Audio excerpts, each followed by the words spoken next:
Un revers pour Enedis et son compteur Linky. 13 particuliers ont obtenu gain de cause pour raison médicale. Le compteur nouvelle génération va devoir leur être retiré.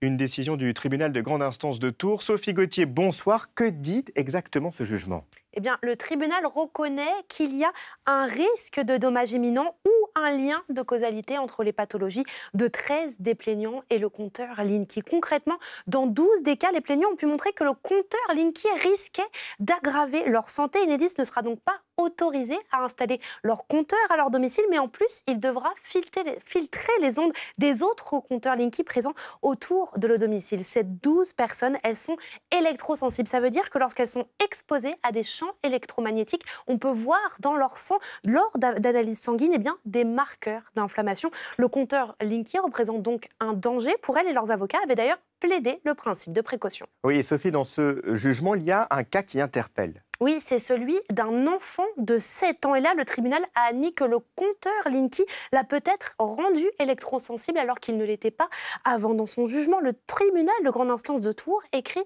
que son état de fatigue chronique et ses difficultés de sommeil qui ont été attestées par un pédiatre pouvaient être en rapport avec le compteur Linky. C'est le seul de ces 13 cas où le compteur Linky était déjà installé au domicile et c'est le 4e tribunal qui tranche en faveur d'électrosensibles. Alors, est-ce que Enedis doit se faire du souci? Pour l'instant, elle ne remet pas en cause son compteur et elle compte d'ailleurs faire appel, mais un autre jugement est très attendu. Il va être rendu vendredi par le tribunal de Nanterre et là, il concerne 430 personnes, mais pas seulement des électrosensibles, mais aussi des personnes atteintes de diabète, d'épilepsie ou de problèmes de thyroïde. Merci Sophie pour ces précisions.